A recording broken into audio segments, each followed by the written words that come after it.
Liliane El Kawam, merci d'avoir accepté cette interview. Je suis ravie donc de pouvoir m'entretenir avec vous. C'est donc, comme je vous l'ai dit, à la suite d'une demande de beaucoup d'abonnés de l'Impertinent. Alors, pour ceux qui ne vous connaîtraient pas, ceux qui n'ont pas forcément voté, est-ce que vous pourriez vous présenter déjà pour commencer? Alors, écoutez, moi, je suis économiste d'entreprise. Mhm.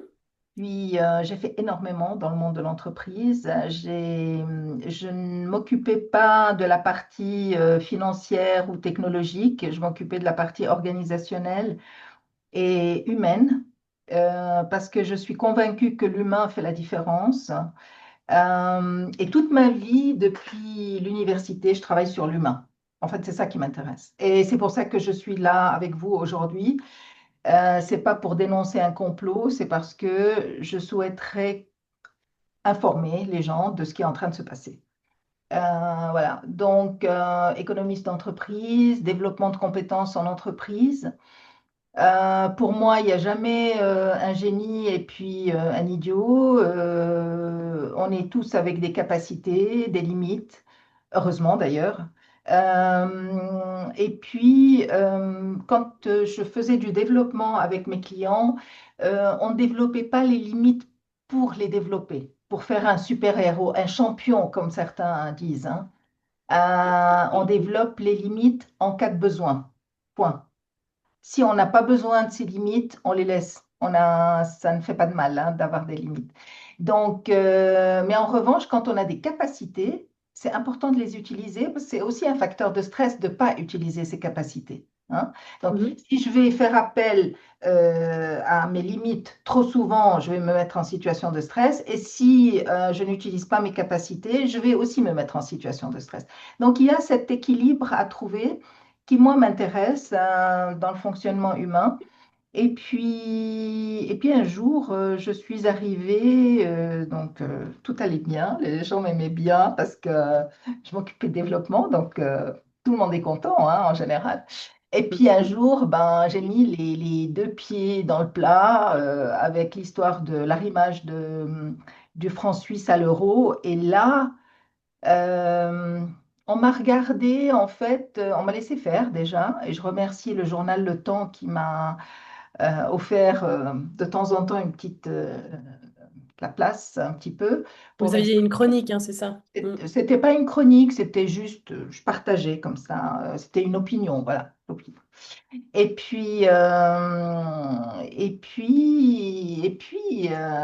je suis un peu casse-pied, hein. Quand je commence à voir des choses qui fonctionnent pas, j'ai envie de clarifier. Et on a la chance en Suisse d'avoir une banque nationale, enfin on avait, hein, ça a beaucoup changé je crois ces derniers temps, mais qui informait. On avait des informations. On avait une boîte noire, c'est clair, et d'ailleurs c'est pas mon domaine, donc ce qu'il y avait dans la boîte noire ne m'intéressait pas trop, mais on avait quand même accès assez facilement à la structure de l'actionnariat, on avait accès à des statistiques intéressantes, etc. Et donc, j'ai commencé à m'intéresser à ça.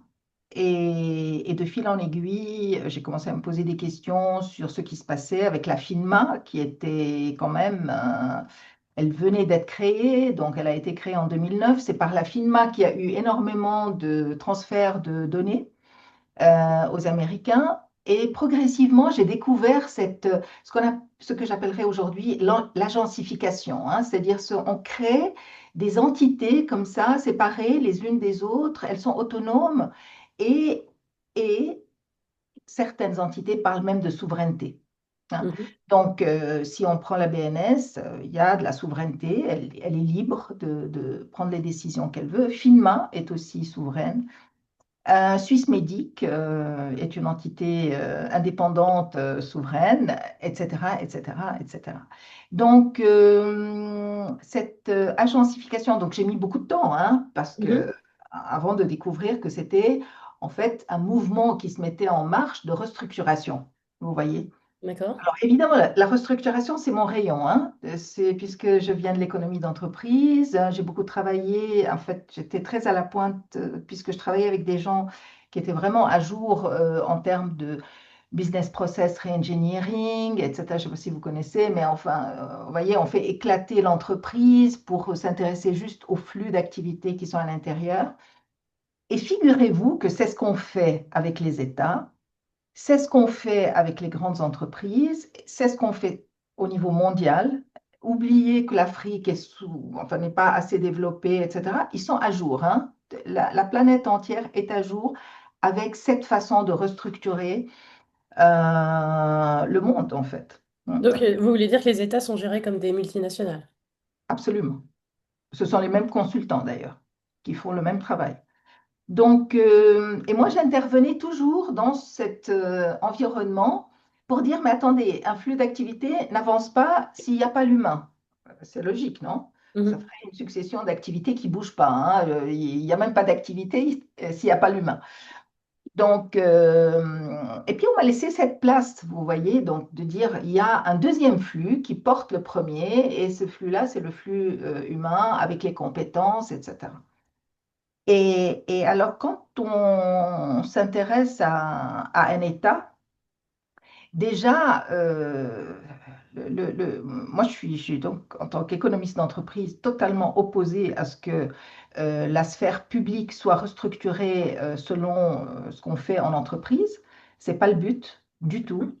On dévoie le management, on dévoie la gestion d'une organisation. Pourquoi? Parce que dans la sphère publique, il y a la notion de gratuité, hein, que nous n'avons pas en entreprise, qu'il y a eu à l'époque, hein, de ces grands groupes type Swissair, par exemple. On prenait toujours quelques cas difficiles qui avaient du mal à s'intégrer et on leur donnait quand même, on leur faisait de la place. Et là, avec la sphère publique, on n'a pas le droit de faire cette même démarche, hein. Mais bon, donc je continue un peu ma découverte et puis j'ai commencé à réagir. J'ai commencé à découvrir que on parlait de valeur ajoutée dans la sphère, donc dans la comptabilité nationale, hein, suisse, hein. Mhm. On Oui. parle de valeur ajoutée, hein, on parle de foyer productif, on parle de choses comme ça, hein, et c'est absolument inadmissible. Parce que, évidemment, un couple de personnes âgées, une personne handicapée, une personne au chômage, une personne qui a des difficultés, ce qui peut arriver à tout le monde à tout moment, eh bien, on n'a pas le droit, ni au niveau éthique, ni au niveau de rien du tout, ni intellectuel, on n'a pas le droit de coller à l'humain cette notion de valeur ajoutée. Donc, il y a le verre est dans la pomme, si vous voulez, parce que quand on fait ça au niveau de la compta nationale, euh, on va verrouiller tout le reste. Tout le reste. Et quelles sont les conséquences de ça, justement? Ben, les conséquences, pour l'instant, on ne les voit pas forcément tout de suite, mais ça risque de venir, c'est-à-dire qu'on peut contrôler votre consommation d'eau, d'électricité, euh, vos dépenses. Si vous êtes au chômage, on va commencer à contrôler vos dépenses à la maison. Voilà. Pareil, si vous êtes une personne âgée qui est dans un EHPAD, enfin dans un home pour personnes âgées, on va forcément faire de la comptabilité analytique. Vous devenez un centre de coûts et de profits.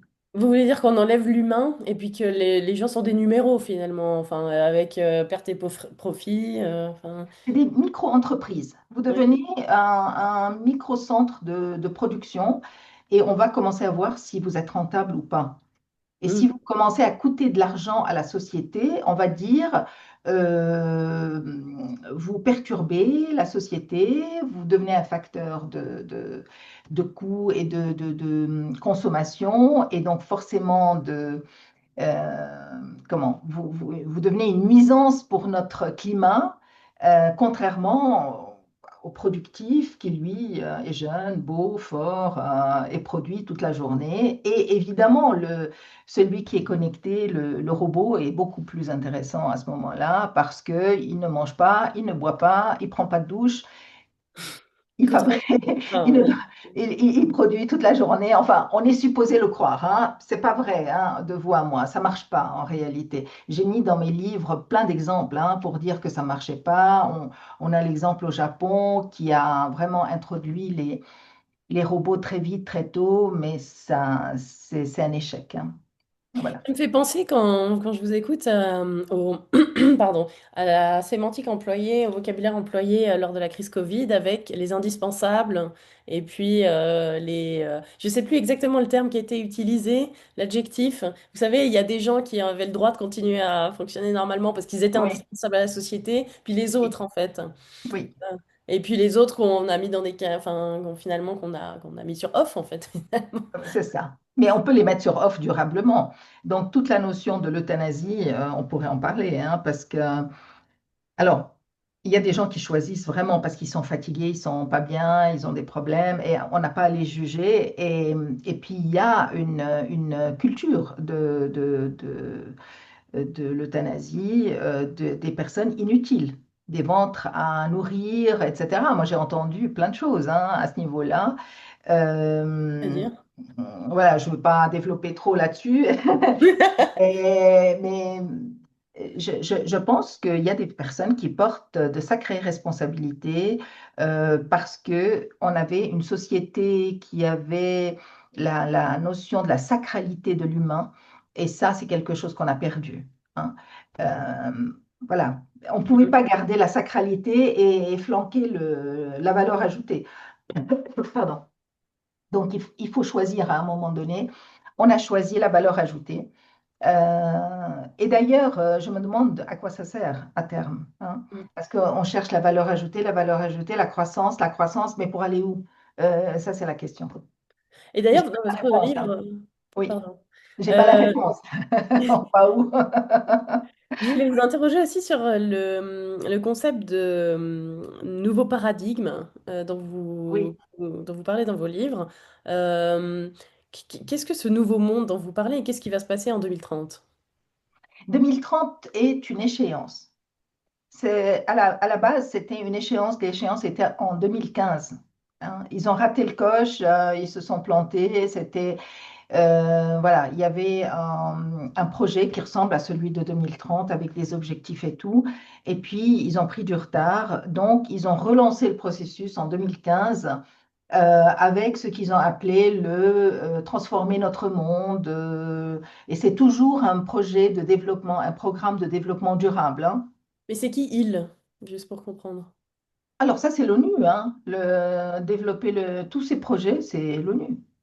Alors vous avez derrière, il faut quand même le dire, il y a le programme de l'agenda 2030 a été validé par l'ensemble des États du monde, hein, qui étaient réunis à New York, à l'ONU, un 25 septembre de mémoire 2015. Et ce jour-là, le pape est arrivé en héros. Parce que ce qu'il faut dire, ce que les gens ne savent pas, c'est qu'à la base de cet agenda 2030, il y a une encyclique du pape qui s'appelle Laudato Si. Et cette encyclique prône le développement durable et parle de attendez, j'ai la référence sur la sauvegarde. C'est la sauvegarde de la maison commune, hein, pour dire que la planète, c'est une maison commune et qu'on doit absolument la protéger. Donc, à la base, il y a ça. Cette encyclique a été publiée au mois de mai 2015 et en septembre, il a été faire l'ouverture de cette rencontre qui a été quand même un moment très important à New York. Et depuis, on a ce programme qu'on appelle couramment l'agenda 2030. Moi, j'invite tous vos abonnés à aller regarder les 17 objectifs de développement durable de l'agenda 2030 et vous verrez que cette urgence du climat, elle est dedans. Et tout ce qui est inclusivité, tout ça, tout est vraiment dedans. D'accord. Mais ce qui est très important, qu'on peut aussi voir dans l'agenda, dans ces 17 objectifs, c'est que vous avez vous avez toute cette notion de, en fait, finalement, de collectiviser les ressources naturelles, hein. On va c'est pas dit comme ça, hein, mais derrière, c'est ce qu'on peut comprendre, hein. C'est-à-dire que l'affaire de l'eau n'est plus l'affaire d'un État, hein. C'est l'affaire de tout le monde, d'accord? D'accord. Ce sont des biens Euh, collectifs Bien collectif, bien commun. nationaux, quoi. D'accord. La terre, les terres, l'exploitation de la terre, l'exploitation des forêts, l'exploitation de tout ça, ça devient un problème ou une gestion commune. Ça fait appel à une gestion commune, pas une gestion individuelle d'un État en lui-même. Donc, ceux qui me parlent de souveraineté d'État encore aujourd'hui, notamment pour la Suisse, bon, alors, bien sûr, moi, je suis pas souverainiste, hein. Vous savez, je ne suis pas souverainiste, je ne suis pas non plus une internationaliste non plus.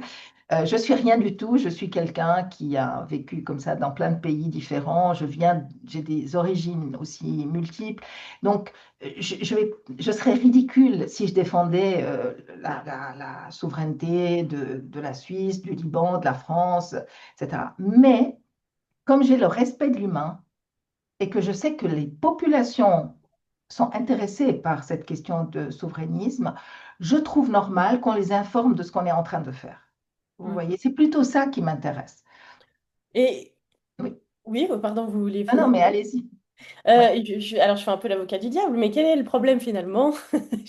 On pourrait vous répondre d'une gouvernance mondiale. Quel est le problème du fait que ce soit collectif? Alors, je vais vous dire, moi, s'il y avait une gouvernance mondiale qui respecte l'humain, qui respecte, qui laisse les gens s'autogérer, qui laisse les gens...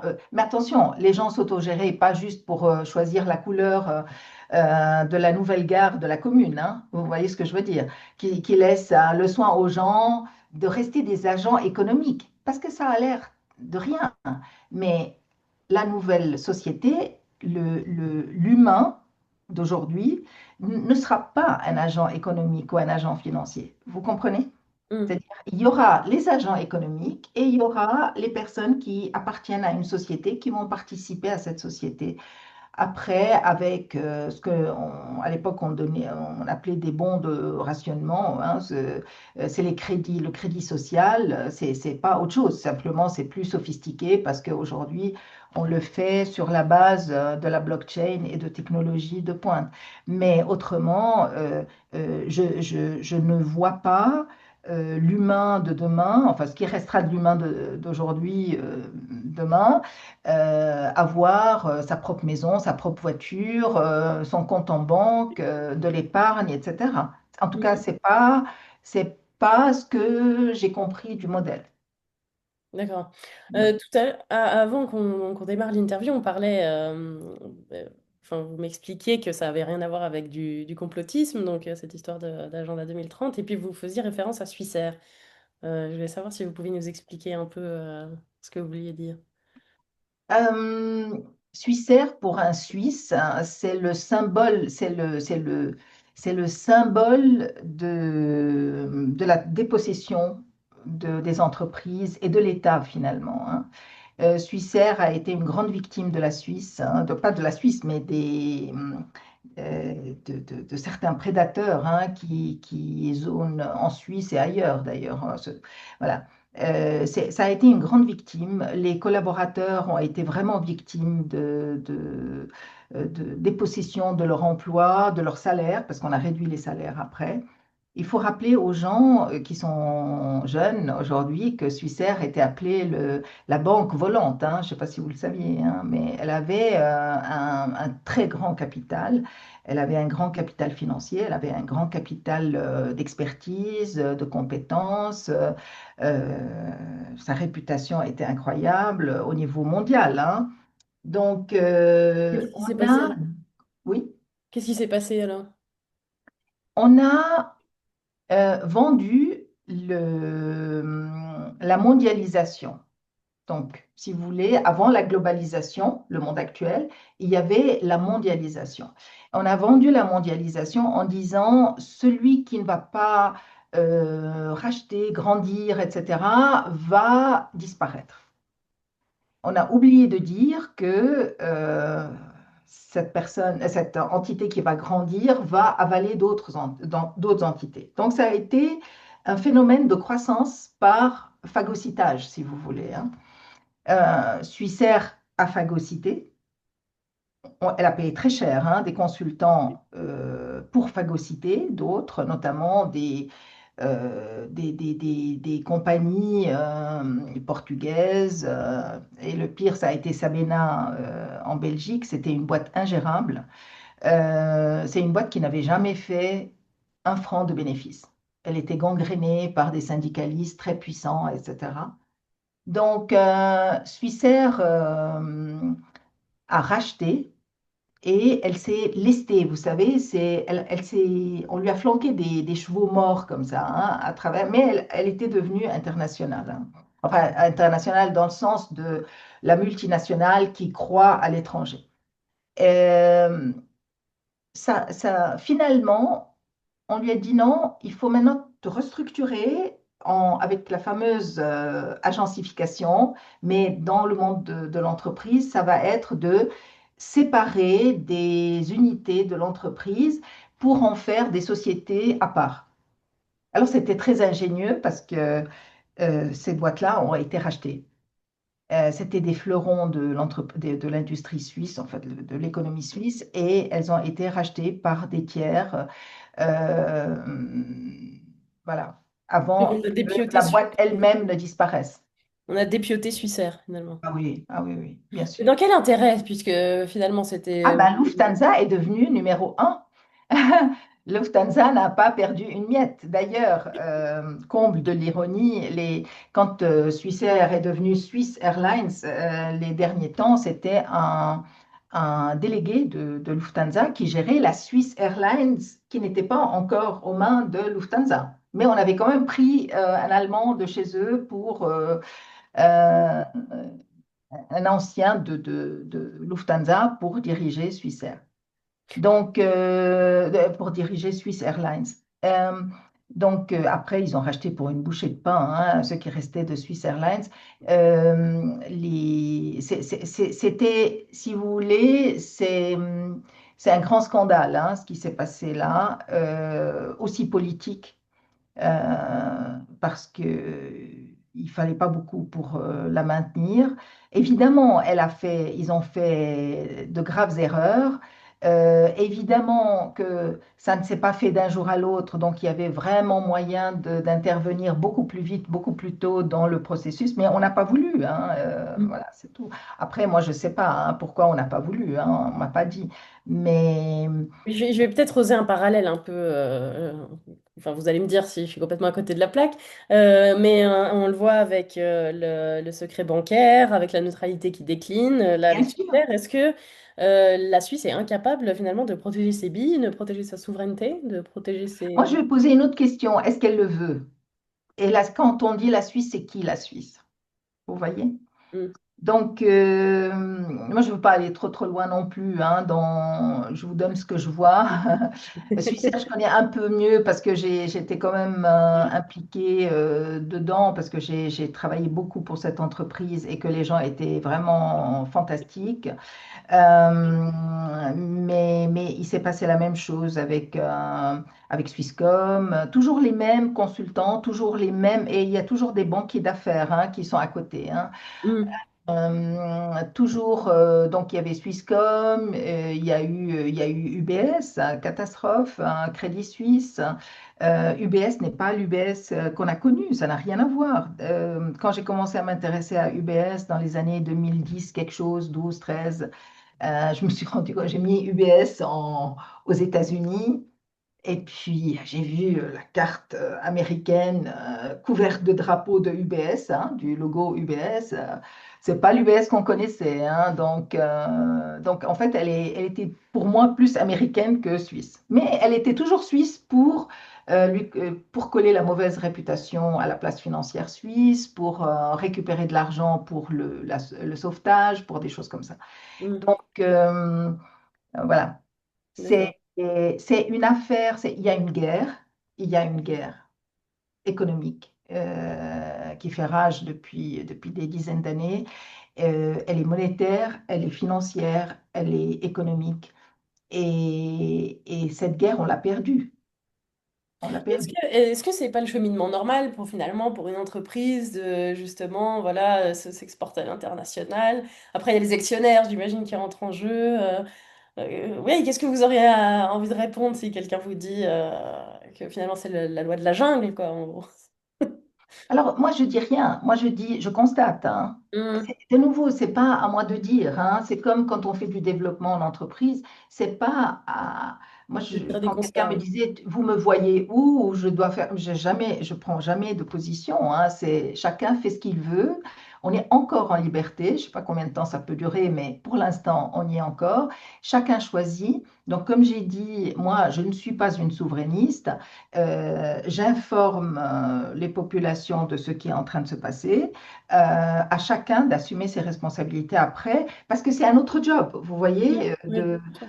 de passer, de vouloir s'organiser pour monter, je sais pas, un parti politique, j'y crois pas, donc, mais, mais je crois dans la force de la cohésion sociale, je crois dans la force de l'humain, j'ai confiance dans l'humain, j'ai une optimiste de l'humain, j'ai vu personnellement des miracles en direct, donc de gens condamnés pour, même mourants, hein, qui repartent de nouveau.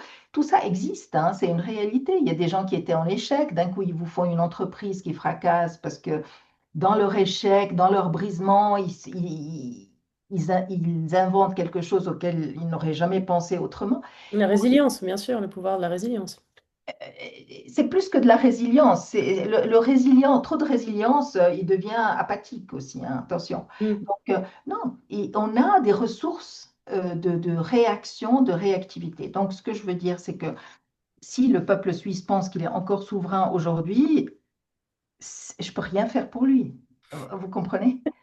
Je peux rien faire. Ouais. S'ils pensent que le vote va faire quelque chose, vous avez vu avec le EID, on a revoté parce que ça ne convenait pas.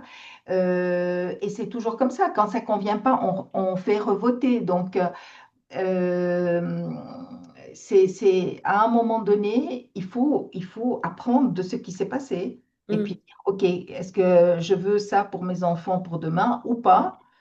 S'ils le veulent pour leurs enfants, moi, je m'adapte, hein, vous savez. Hmm. Comme je vous ai dit, j'ai un tel historique que j'ai pas de souci à m'adapter. Mais chacun fait ce qu'il veut et chacun assume ses responsabilités. Et ceux qui font ce qu'ils font à l'humain, parce que je reste moi avec la sacralité de l'humain, ceux qui le font, ils assumeront leurs responsabilités tôt ou tard. C'est Hmm. sûr. Et on nous pointe du doigt beaucoup à BlackRock et Vanguard, un peu comme les, justement, les maîtres, les chefs d'orchestre de toute cette affaire. Et j'ai envie de revenir un peu à la base. Alors moi, à la base, je n'y connaissais rien, justement. J'ai envie de vous demander à quoi servent des gestionnaires d'actifs à la base et pourquoi est-ce que ça pose problème qu'ils aient autant de En puissance. fait, le gestionnaire d'actifs, c'est quelqu'un qui gère qui s'occupe d'investissements et qui détient des titres qui ne sont pas forcément à lui. C'est important, hein. C'est-à-dire que tous les actifs gérés par BlackRock, Vanguard, parce qu'ils sont quatre, hein, Fidelity et State Street, hein. State Street, c'est celle qui a repris l'ABS, hein, les fonds de l'ABS. Hmm. Si vous voulez, ce ne sont pas eux les détenteurs de... sont pas, ils n'ont pas l'argent, ils ne sont pas propriétaires, ce sont pas les actionnaires, ils remplacent les actionnaires. Vous comprenez? Ils Ce sont détiennent, des intermédiaires. ce sont des intermédiaires plus, hein, parce qu'ils détiennent les droits des actionnaires.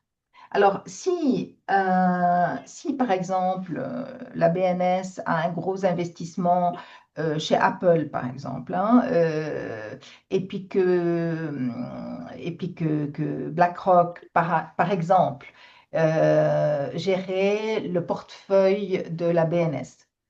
Donc, après, en même temps, il va gérer le portefeuille d'une autre banque centrale et puis d'une troisième. Donc, le portefeuille Apple, il commence à devenir imposant, hein, d'accord? Mhm. Donc, à ce moment-là, BlackRock va avoir un pouvoir considérable sur la vie de Apple. D'accord? Donc, si à un moment donné, BlackRock a des intentions d'asservir par la technologie euh, les sociétés, ben, il a un champ qui est tout à fait libre hein, devant lui pour pouvoir imposer une stratégie aux dirigeants de Apple. Maintenant, il faut aussi dire que quand on recrute les dirigeants de Apple, quelqu'un qui a un gros poids au niveau de l'actionnariat, il va mettre des gens de chez lui. Il ne va pas prendre, Oui. mettre une annonce dans le journal pour voir qui va se présenter.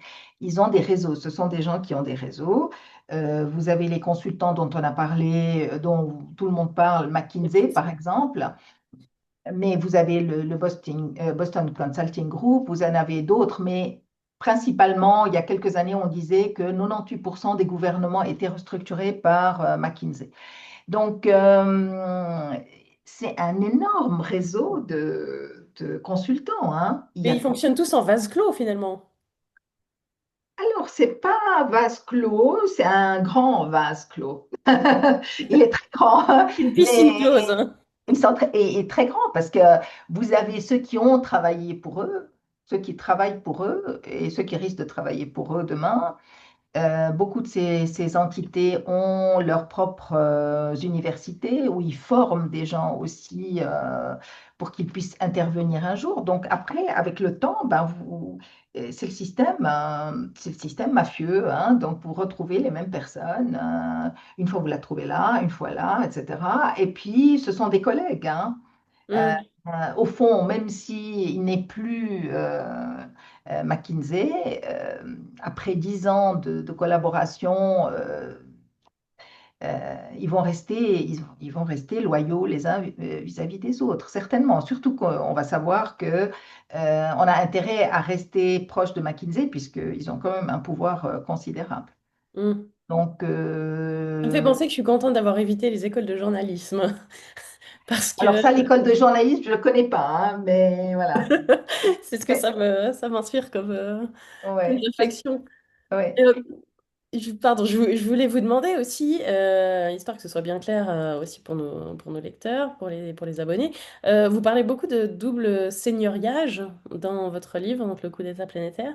Est-ce que vous pouvez nous expliquer ce dont il s'agit? Alors, en fait, la, la, la source primaire de tout notre problème qui nous ont amenés à nous faire déposséder de nos États, euh, de notre capacité à voter, de notre capacité à choisir, qui ont finalement enlevé le droit à l'homme de s'autogérer et de s'autodéterminer. C'est très important hein, ce que je vous dis là, parce que sur le plan philosophique, on est dans une société qui est dépossédée d'elle-même hein, bientôt. Alors tout ça a commencé avec quelque chose qui est très important, c'est la création monétaire. Les gens, bon, c'est vrai que même moi à l'université, on m'en a jamais parlé. Hein. Je connais un proche de HEC Lausanne, quand j'ai dit, mais non, ça n'existe pas, etc. C'était il y a quelques années, hein, il y a 10 ans. J'ai jamais appris ça à l'université. Ben, c'est normal, moi non plus, et d'ailleurs personne. Hein. Mais la création monétaire a été privatisée. Elle a été privatisée, c'est-à-dire qu'on a donné à à des entités privées la possibilité de créer de la monnaie. Maintenant, ces entités privées n'ont pas la contre-valeur de cette C'est-à-dire, monnaie. Vous comprenez? C'est-à-dire que normalement, c'est un État qui crée sa propre monnaie. Il a en échange des ressources. Il a des ressources naturelles, il a des ressources productives, le PIB, hein. Il a des gens, il y a quelque chose de tangible. Hein. Il peut être en excédent au niveau de la balance des paiements, il peut être en déficit. Vous voyez, mais il y a quelque chose en échange. Hein. Alors maintenant, si je vous donne à vous la création monétaire, personne ne va vous croire, hein. D'accord? Parce que vous n'avez pas d'or à livrer en échange, vous n'avez pas de devise à livrer en échange. D'accord? Donc, et ça, c'est quelque chose qui est important. Donc, on a admis, ne me demandez pas quand ni comment, etc., mais on a admis que des établissements financiers avaient le droit de créer de la monnaie, c'est-à-dire de rajouter des nombres sur votre compte bancaire, mais en échange, on va vous demander d'apporter vous-même un gage tangible en échange. D'accord? Donc, vous avez une récolte, vous êtes paysanne, vous avez une récolte pour 10 000 francs qui va venir au mois de septembre. Et vous êtes en juin et vous n'avez pas cet argent, hein. Vous en avez besoin pour produire, hein, Alors, vous allez à la banque et puis vous dites, voilà, j'ai besoin de 10 000 francs ou de 5 000 pour produire. Et quand je vais vendre, je vais avoir vraiment ces 10 000 francs. Donc, à un moment donné, vous pouvez gager votre production à l'avance. Ça peut se faire. Le truc le plus connu, c'est que, donc, on va vous prêter de l'argent, hein, mais en échange, voilà, on va garantir ce prêt. Ce qui est Mhm, normal, hein, parce mhm. que sinon, l'argent ne vaut rien, hein. Donc, vous avez besoin de 100 000 francs pour vous acheter votre appartement. Vous allez chez votre banquier préféré et puis vous allez dire, voilà, j'ai besoin de 100 000 francs pour ma banque, pour acheter la maison. Vous devez lui donner une cédule hypothécaire. C'est le titre de propriété finalement que vous êtes en train de lui transmettre. C'est très important. En réalité, il devient propriétaire de votre bien. Le jour où vous n'arrivez pas à payer vos intérêts, le jour où il se passe quoi que ce soit, il a la liberté totale de mettre en vente votre maison. C'est ce qui s'est passé avec la crise des subprimes aux États-Unis? Alors, la crise des subprimes, elle est quand même un peu différente, hein. La D'accord. crise des subprimes, on a, on a offert à des gens qui n'avaient absolument pas les moyens d'acheter une maison, donc ils n'avaient pas de fonds propres même, hein, D'accord. à apporter. On leur a dit, voilà, je vais te prêter à un taux proche de zéro. Et puis, il y a eu un pic au niveau du taux d'intérêt qui est monté à un moment donné à 5%, hein, quelque chose comme ça. De mémoire, hein, là, je suis absolument, ça fait 10 ans que je n'ai pas touché, donc pas 10 ans, mais pas mal d'années. Il y a eu un petit pic que personne n'a relevé, hein, mais qui a envoyé au tapis toutes ces personnes qui avaient acheté. Donc, ils ne pouvaient tout simplement pas payer leurs intérêts et eux ont fait faillite. Mhm. Entre-temps, les titres de propriété de ces cédules hypothécaires, etc., ils ont été titrisés. Donc, voilà, c'est encore autre chose. D'accord. Ça, c'est Mais donc encore. le double seigneuriage, si je comprends bien, c'est que Alors, non je reviens seulement... Ouais, au pardon. double seigneuriage. Le premier seigneuriage, c'est la création monétaire. Je crée de la monnaie. Mhm. Le deuxième, c'est que je détiens des biens qui ont été gagés en échange de cette monnaie, sur laquelle, en réalité, j'ai aucun droit. Vous voyez, Ah oui. ces entités privées qui vous prêtent de l'argent et qui exigent de votre part d'apporter votre bien tangible, je veux dire, c'est le fait du prince, hein. Je veux dire, c'est quelque chose qui ne peut pas se justifier de manière raisonnable. Et alors, Ok. ce sont ces établissements euh, qu'on appelle des primary dealers. Ce sont des établissements qui sont agréés par le Trésor public pour prêter de l'argent à l'État. Vous avez des listes de pays. D'ailleurs, vous avez peut-être vu dans mon livre, surtout le premier, je crois, des possessions, que vous avez par pays une série de banques. En général, ce sont des banques D'accord. qui sont autorisées à répondre à cet appel du Ok. Trésor Donc public. le crédit est un piège finalement.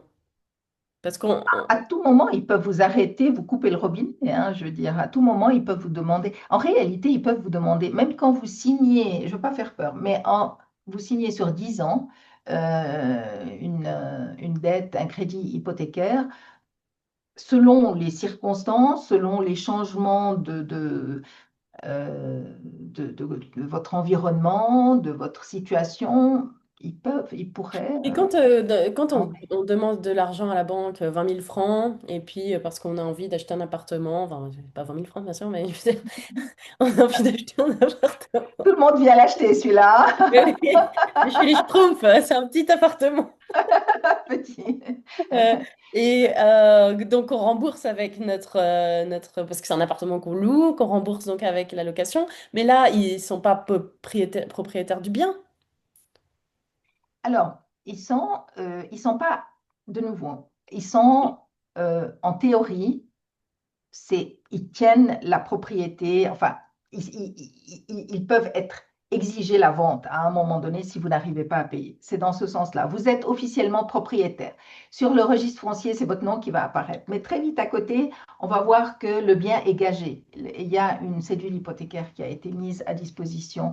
Donc, il y a un prêt. Donc, vous ne pouvez pas vendre n'importe comment. Il faut rembourser cette hypothèque quand vous la vendez. Et si, pour une raison ou une autre, sans vouloir vendre, vous n'arrivez plus à payer les intérêts ou vous n'arrivez pas à payer l'hypothèque elle-même, à la rembourser, c'est clair qu'ils sont dans leur droit pour vendre, forcer la vente de ce bien.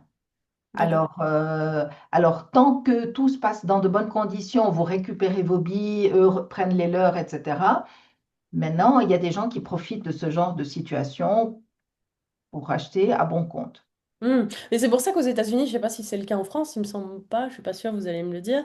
Quand on prend une deuxième hypothèque sur sa maison, enfin on peut en prendre plusieurs, et ça nous Oui, rapporte de l'argent qui est forcément éphémère, on va dire. j'ai pas compris. Donc, il y a plusieurs hypothèques sur la Oui, même. apparemment, on peut prendre plusieurs hypothèques sur un bien. Oui, Et ça nous rapporte de l'argent, donc cash, enfin, ou alors qu'on peut investir. Mais forcément, on divise en fait la propriété de notre bien. c'est-à-dire vous pouvez aller chez plusieurs établissements, dans plusieurs établissements, c'est ça? Il me semble, oui, justement, je suis pas sûre. Ah, C'est parce alors que ça, je ne connais pas. D'accord. Oui, c'est aux Je ne États-Unis. connais pas, je ne suis pas une spécialiste de ça. Je sais qu'en Suisse, on peut demander une hypothèque de premier rang, deuxième rang, c'est-à-dire en fonction du risque que vous prenez. Ah D'ailleurs, oui. ils vont dire pour tel pourcentage de dette, c'est du premier rang, et puis après, si vous prenez plus, c'est du deuxième rang. Mais il faut constater qu'ils ne vous donnent jamais le 100%, hein. Jamais de Mais, la.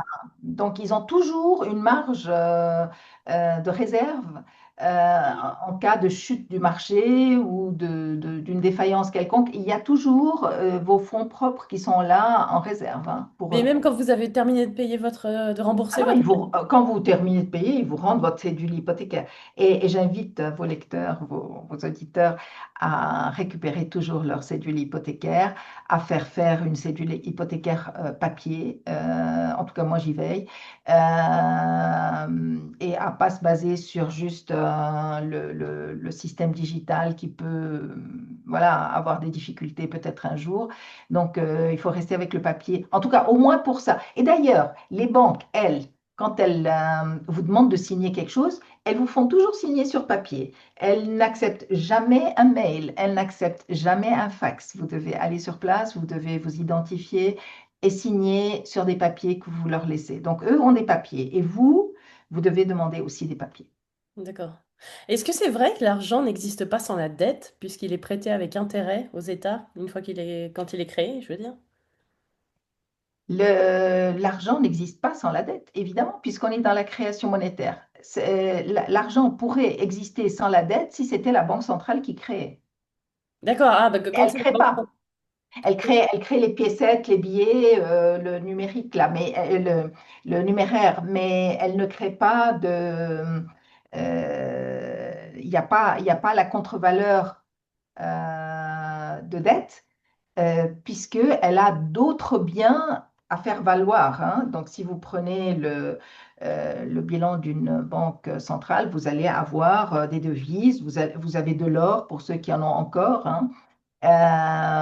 Voilà, donc elle a peut-être, voilà, il y a des gens qui lui doivent de l'argent, etc. Donc il y a tous ces titres qui sont à disposition, ce sont des actifs et elle peut créer de la monnaie sans exiger sans qu'il y ait de dette en échange. En revanche, ça représente quelques pourcents de la masse monétaire en circulation euh, et l'essentiel de la monnaie est créé sur la base. C'est-à-dire que plus nos agents financiers, donc bancaires, hein, privés, prennent de l'importance et plus la dette va prendre de l'importance. Et ce qui est vrai, c'est que quand ils créent de la monnaie contre les biens, ils ne créent pas les intérêts, hein. La masse monétaire qui est liée aux frais et aux intérêts n'est pas créée. Donc, il y a forcément toujours Une dette. un déficit entre les deux.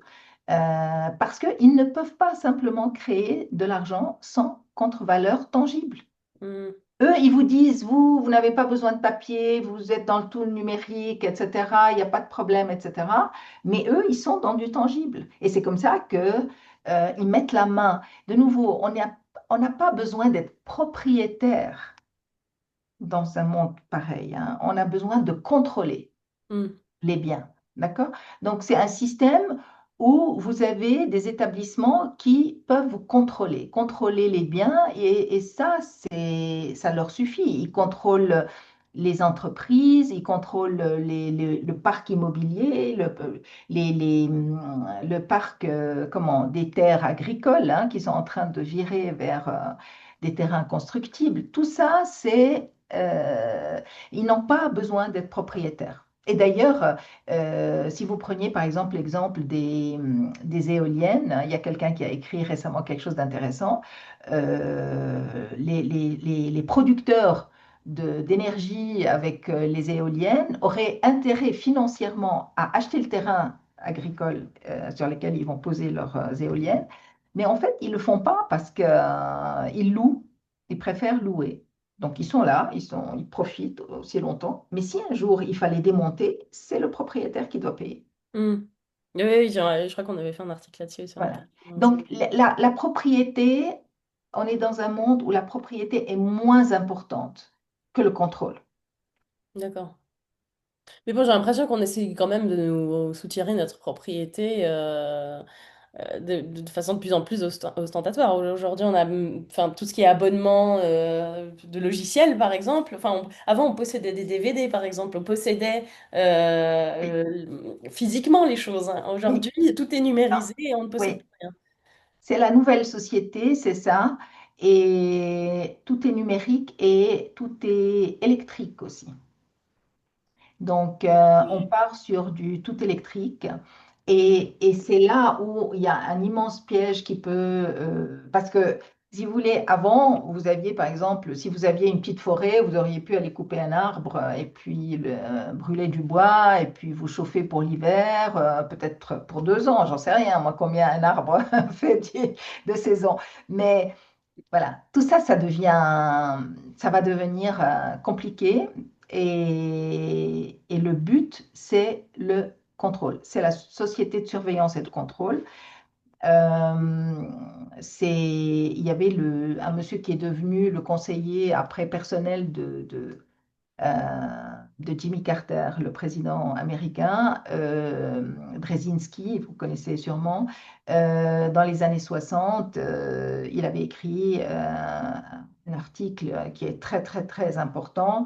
Et voilà, il prônait déjà la société de surveillance et de contrôle. Donc, ceux qui disent que c'est du complotisme hein, sont ou des gens incompétents ou peu honnêtes Hmm. intellectuellement. Parce que ce Euh, sont des documents quasi officiels, puisque venant de personnalités reconnues. Et ces documents existent encore, hein, sur le net, vous les avez. Donc, d'accord. il n'y a pas de complotisme, il y a une volonté de changer, de shifter, de changer l'organisation de la planète qui a été organisée autour de gouvernements, d'États publics pour transformer en une espèce de machine, de machinerie numérique euh, alimentée par nos données toute la journée. Elle est alimentée par les données qu'on veut bien laisser et qu'on nous prend sans nous demander notre avis. d'où ce que vous disiez, le cloud, où on vous force la main, hein. Je veux dire, moi, bon, moi, je suis pas compétente au niveau informatique, mais tous les jours, non, mais régulièrement, il y a des mises à jour, etc. Je sais même pas ce qu'ils font, hein, dessus. Mm. Voilà, on vous dépossède Bien sûr, et puis à partir d'un certain moment, votre appareil, s'il n'est plus capable de faire les mises à jour, c'est l'obsolescence programmée aussi. On vous voilà, force finalement à être à voilà. sans arrêt consommé. Voilà. Donc, si vous voulez, il y a eu ce déplacement d'une autorité, euh, le gouvernement, qui veillait sur sa population, sur sa sécurité, sur son bien-être, sur l'intégrité territoriale, etc. On a déplacé ça vers des gens du monde de... je ne veux même pas dire que c'est le monde de l'entreprise, c'est un monde... La finance. Moi, je les appelle, je préfère Planète Finance. Voilà, Mm. c'est D'accord. plus. Voilà. Et ce sont des gens qui. Mais c'est pas que Planète Finance, hein, parce il y a Planète Finance et il y a cette volonté de mettre en place la technologie, la science, enfin, tout soumis à la science, hein, tout soumis à la finance. Ces gens, ils veulent des gens qui leur soient soumis, hein. Et on est en train de monter un système euh, qui est déshumanisant et ils l'assument, hein. Ils assument. Ils écrivent des énormités et ça passe, hein. Il n'y a pas un journaliste qui va les reprendre, critiquer. Il n'y a pas un intellectuel qui a accès au grand public, hein. Des intellectuels, il y en a sûrement plein, mais ceux qui ont accès au grand public, vous n'allez jamais trouver quelqu'un qui va critiquer la création monétaire en direct sur TF1 à 20 heures au téléjournal de TF1 ou de la RTS. On ne va pas critiquer. Mm. Et il y a des Pourtant, choses. mais le temps, vous disiez que le temps vous avait laissé le faire. Le temps, il laissait, mais je peux vous dire Passer. aujourd'hui, tous mes articles sur la BNS ont disparu du journal Le Temps. Mais non. En tout cas, moi, je ne les trouve pas, hein. Je peux me Ah bah tromper, très bien, je vais aller vérifier ça. je peux me tromper, mais les articles que j'avais écrits sur la BNS, sur la Banque nationale, je ne les ai plus trouvés. Euh, il me semble que je sais à quel moment ils ont disparu. Il y a tous les autres, parce qu'il y avait vraiment des articles qui avaient eu beaucoup de succès. Notamment en 2013, la Suisse, était un concept en danger, quelque chose comme ça. Et quand il disparut? Ah non, je ne vais pas dire. Allez, on est entre nous. Vous pouvez voir si aujourd'hui ils sont toujours là. Il y avait sur le plancher, j'étais la seule à prendre des risques, hein, pour parler, parce que euh, Parce que, si vous voulez, bon, déjà, j'avais pas de mandat de la BNS. J'étais libre par rapport à ça. Voilà. Mais Mm. j'ai appelé des professeurs d'économie. J'ai parlé notamment avec un professeur une fois. J'avais dit, mais enfin, est-ce que la BNS a le droit de s'arrimer comme ça, d'arrimer le franc suisse à une monnaie moribonde, hein? Je veux dire, il faut voir dans quel état elle était, hein, cette monnaie au moment où ça s'est fait. Et puis, il m'a dit, il a explosé de rire. Il m'a dit, bien sûr que non, elle n'avait pas le droit. Elle a nettement, clairement outrepassé son mandat. J'ai dit, très bien, je vais écrire dessus, tout ça. Et puis, après, par politesse, je lui ai envoyé un mail en lui demandant est-ce qu'il était d'accord que je le cite, puisque ça venait de lui, hein, c'est pas moi. Alors là, il est devenu plus sévère, Il a refusé. expéditif. Il m'a dit que non. D'accord. Voilà. Donc, si vous voulez, le public ne peut rien faire si les personnages clés de cette société ne veulent pas s'engager. D'accord? Mm. Et ils pensent qu'ils vont faire ami-ami avec le nouveau monde, hein. Ils pensent que leurs familles que les familles vont être épargnées, que les enfants, etc. Ils se trompent. Ils se trompent parce que c'est un système où il n'y aura pas de cadre comme on a connu, d'entrepreneurs, etc. Le but est de créer un système où tout le monde est intégré dans ces réseaux numériques Et puis, et tout le monde participe à la hauteur de ses compétences, mais il n'y aura pas des passe-droits, à moins que vous n'apparteniez à ceux qui se prennent, ceux qui se disent les dieux milliardaires, là, ceux qui, en fait, si vous voulez, vous aurez d'un côté une entité dans laquelle il y a, c'est comme un magma dans lequel il y a toutes ces interactions numériques, et vous avez la société, l'humanité qui est dedans, et puis de l'autre côté, vous aurez ce qu'on appelle la machine à gouverner, hein. Donc, cette machine à gouverner, donc, la première, c'est déjà une machine, hein, puisqu'on intègre le tout, technologie avec l'humain. Et puis après, vous avez la machine qui va piloter l'ensemble. Là, il y a des propriétaires, hein. J'aimerais vraiment insister sur le fait que ce sont des propriétaires. Ce ne sont pas des dépositaires. Ce ne sont pas, c'est pas un système public, hein. Ce sont des propriétaires. Donc, et ces gens-là, eux, peut-être qu'ils échappent au système avec leur famille, mais je vous assure qu'ils ne sont pas très nombreux, hein. Et les autres, voilà, c'est aujourd'hui, alors si je peux faire quelque chose avec vous aujourd'hui, c'est d'appeler, de lancer un appel à toutes ces personnes qui travaillent dans il y a des niveaux très sensibles, si vous voulez, où on peut participer à l'élaboration de tout ce qu'on décrit, mais sans le savoir. D'accord? On a Mm. des gens qui étaient vraiment des génies, qui ont participé à la création de l'intelligence artificielle, ce qu'on appelle l'intelligence artificielle, mais qui n'étaient pas du tout pour exploiter la population. D'accord? C'est très important de faire la différence entre ceux qui vont, qui sont entre guillemets des mercenaires, et puis ceux qui sont des vrais scientifiques, des gens qui sont dédiés à un idéal parce qu'ils pensent vraiment qu'avec une grande base de données, on peut mieux soigner les gens, on peut mieux apporter des réponses à certaines choses. C'est vrai.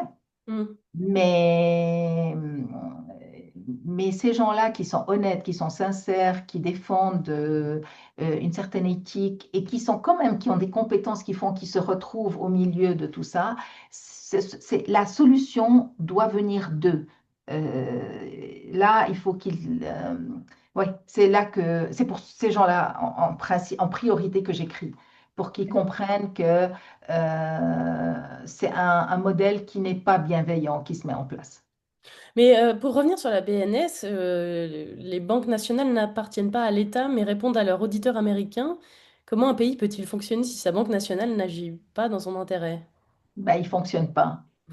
Il ne fonctionne pas. La preuve, vous avez... Moi, j'ai l'exemple, un exemple frappant, c'est celui du Liban, qui, malgré la guerre civile des années 70 jusqu'à fin 80, n'avait pas de dette. Vous imaginez? C'est un Mm. pays qui n'avait pas de dette, qui fonctionnait bien, malgré la guerre, les gens vivaient correctement, etc. Et puis, il y a le Riyad Salamé qui est actuellement, qui a quelques petits soucis avec la justice. Est-ce que Quand- c'est le père de Léa Salamé? non, rien, à ma connaissance, c'est même pas la même, c'est pas la même famille, hein. D'accord. Il faut pas basculer Le dans ces complotisme. trucs, parce que sinon, après, si vous voulez, Salamé, c'est un nom Il est courant au Liban. je peux pas dire qu'il soit courant, mais c'est un nom qui existe, c'est pas un nom rare. D'accord, Voilà. d'accord, Il y a des noms, des fois des noms de famille qui sont rares. Là, d'accord. et selon ce que je sais, c'est pas la même famille. Et en général, sur place, les gens savent ce qui se passe, hein, D'accord, plus qu'en Suisse, hein, donc ça marche d'accord. pas mal, l'information. Donc, voilà. Donc, ce monsieur Salamé a des ennuis. Quand il est arrivé c'était, je me souviens plus, mais c'était 92, 93. Je pourrais vous partager la courbe, hein, de la dette libanaise, hein, et la nomination de ce monsieur. Au moment où il a été nommé, il y avait vraiment très peu, hein, de dette. Et d'un coup, ça c'est parti en flèche. Et c'est devenu un business au niveau mondial d'aller s'endetter auprès d'États où vous avez des taux d'intérêt très bon marché, presque gratuits, et d'aller prêter aux Libanais. à des taux extraordinaires, hein. C'est même monté à un moment donné à 38%, quelque chose comme ça, d'intérêt. Je connais même au Liban, il y a des noms qui circulent de dirigeants européens qui ont fait beaucoup d'argent avec ça. Mm. Donc, donc il fonctionne pas. Donc maintenant, le peuple libanais mange, alors que je vous dis, il y a eu des guerres, il y a eu tout ce que vous voulez, ils étaient encore en train d'aller au restaurant, etc. Et là maintenant, ils mangent dans les poubelles, hein. Mm. Et le dollar qui s'effondre, voilà, qui génère, il y a une inflation liée aussi au dollar, donc on achète en dollars et même en dollars, un sandwich coûte 20 dollars, hein, apparemment, voilà. D'accord. C'est très difficile. Et même en Syrie, hein, ils sont en train de couler et une personne m'a dit qu'elle a dû se faire les dents pour pas grand-chose, hein. Une dent, ça lui a coûté 400 dollars. Imaginez-vous, vous êtes en Syrie, hein, avec un pouvoir d'achat qui est vraiment très faible et vous devez payer ça. Mais c'est Tout vraiment ça à pas cause de un la gros dette? travail. Tout ça à Comment? cause de la dette? Mais c'est pas que la dette, c'est un système qui a pris en otage la monnaie des États et les échanges commerciaux qui se font avec, hein. Donc automatiquement, vous êtes pénalisé à tous les niveaux de la société. Il n'y a personne qui peut échapper à ça. Mm. Vous prenez des pays d'Amérique latine comme le Venezuela, mais ils ont des richesses incroyables, hein, et Sans parler de l'Afrique? ils sont exsangues. L'Afrique, pareil, ils ont de l'or, Mm. des gisements Ils ont d'or. tout. La Grèce avait des gisements d'or. J'avais découvert au moment où il y avait cette histoire, ce problème avec la dette grecque et tout ça. Donc, euh, on est dans un système, il n'est pas seulement déshumanisé, il est cynique, vous voyez, il est vraiment cynique. Euh, les gens tombent à terre et il faut encore les faire tomber encore plus, hein. Et c'est jamais assez, vous voyez. Et voilà. Donc, ils vont venir avec le nouveau monde, hein, donc le nouveau système pour revenir à l'agenda 2030, avec tout ce système numérisé, vraiment avec la technologie qui va un peu s'intégrer, s'insérer dans tous les domaines de la vie. Ils vont vous dire, là, on va être bien, hein. On va vous donner un revenu de base, c'est ce que j'ai appelé les bons de rationnement, mais bon, ça s'appelle revenu de base ou revenu universel en France. Et, et ces malheureuses personnes vont se retrouver. Qui va dire non? Dites-moi, qui va dire non? Mais il n'y a pas excusez-moi. Il Qui n'y a, aura les moyens de dire non? il y a pas une chance que le système économique s'écroule, tout simplement, et puis qu'on Mais en il reparte. est écroulé, ma chère, il est déjà écroulé.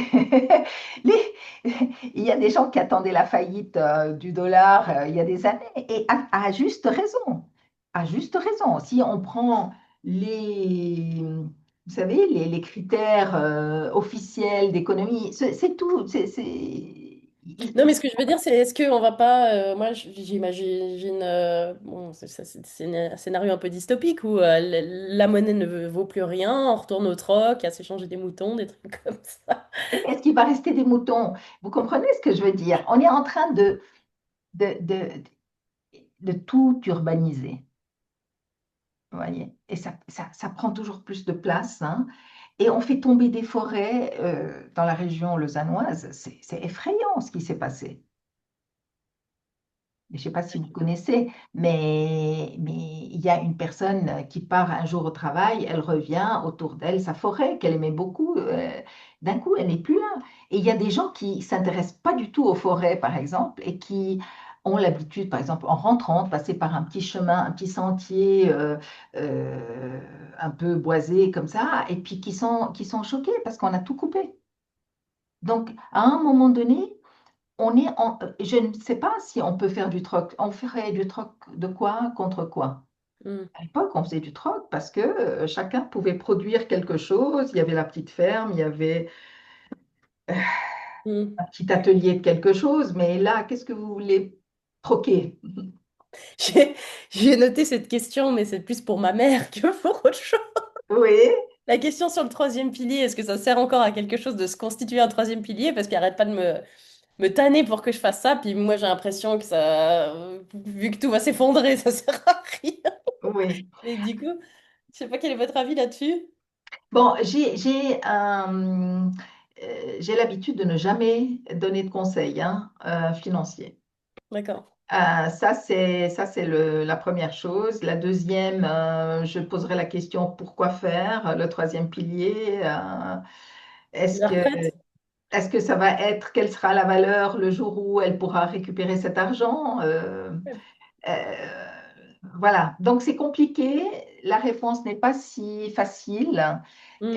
Euh, Parce qu'en plus, vous pouvez dire aux gens, oui, non, renoncez à votre deuxième pilier et votre troisième pilier. Oui, mais ils font quoi? Bah Ils aiment- oui. Ben, il faut savoir gérer son argent après. C'est pas si simple, hein. Hmm. Et ceux qui se sont hasardés à la crypto-monnaie, parce que dans cette sphère de crypto-monnaie, il y en a qui ont laissé leur chemise hein, récemment. Hein, Hmm. il y a quelques jours. Donc, moi, je reste très sobre.